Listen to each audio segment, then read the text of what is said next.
Did you know that apps that send out in-app notifications have up to 3.5 times higher user retention rate in comparison to apps that don't? Hi, I'm Caroline Craddock. I'm the visual designer here at Pulsate, and today I'm taking this week's episode on in-app notifications. So let's get into it.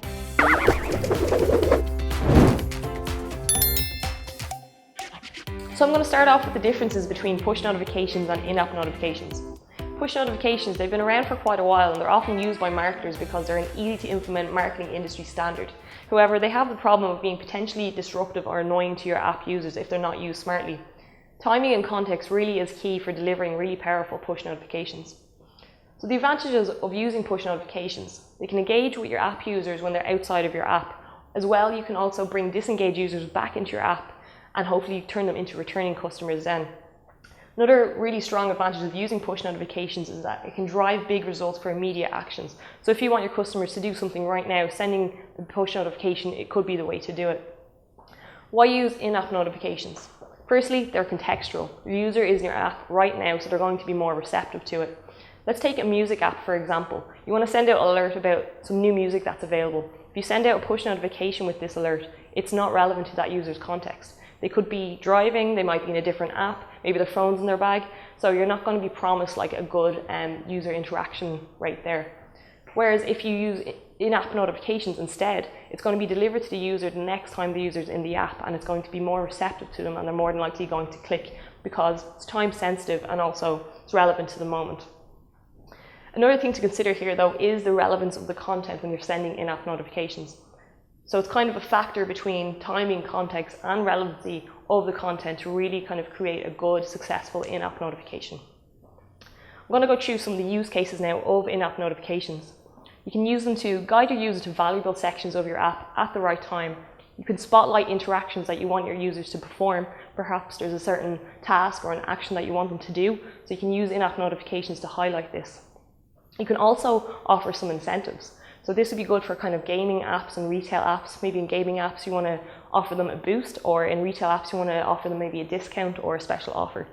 Overall, you want to create some value for the app users. You want them to realize what is in them for them through these in-app notifications, and hopefully they'll turn into returning customers then. How do we leverage these in-app notifications even more? Set them up so that they're triggered by in-app events. So they become really tailored to in-app experiences for your users because they're based on in-app events right now, what your users are doing in the app, how they're behaving.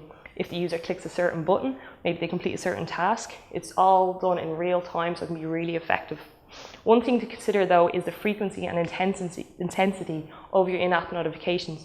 You can do a great job of providing the context, the timing, the relevance of the content to them. But if you're annoying them with too many, it becomes annoying for them. They might delete your app. So it's a really important consideration. Don't spam your users with these. Again, it's a really important thing to point out is like they need to be timely and discreet. Some tips here is what you could do is for your in-app notifications is maybe delay them by a couple of seconds. So maybe instead of showing them as soon as your user opens up your app, maybe delay them by a couple of seconds. Again, maybe your user performs a certain task or clicks a certain button. Again, wait a couple of seconds and then show them the in-app notification, so it just seems more discreet in your app. Another thing you can do is use granular segmentation. So you're sending these in-app notifications to really specific segments of your users that have performed a certain task, or maybe they're in a certain area of your store, or maybe they're doing something really specific that you just want to be really granular. So together you can really combine your push notification strategy along with your in-app notification strategy, really combine it to supercharge your overall mobile marketing strategy, because when they're applied together, they can just really create some powerful, effective user retention rates.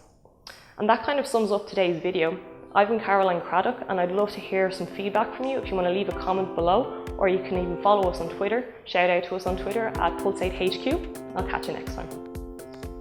Could be too busy in another app, their phone could be in their bag, maybe they're actually driving. Ugh, I was on a roll there. Higher user retention rate in comparison to apps that don't.